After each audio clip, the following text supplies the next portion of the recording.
որի ընթացքում մենք որոշել ենք մի քանի արտադրության կաթերի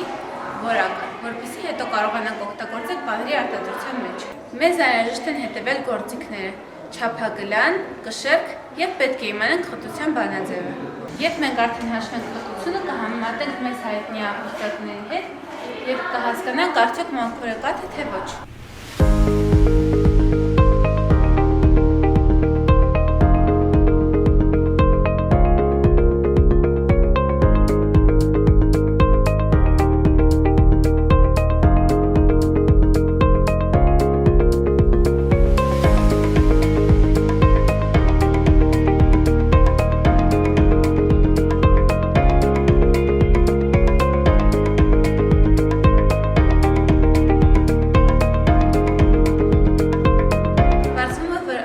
Կաթի խտությունը շատ մոտ է անարատ կաթի խտությանը, դա նշանակում է, որ այն շատ մաքուր է։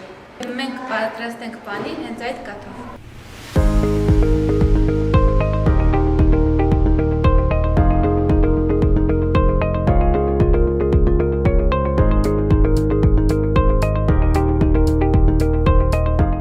Մենք որոշեցինք անի և միլկի արտադրության կաթերի մաքրությունը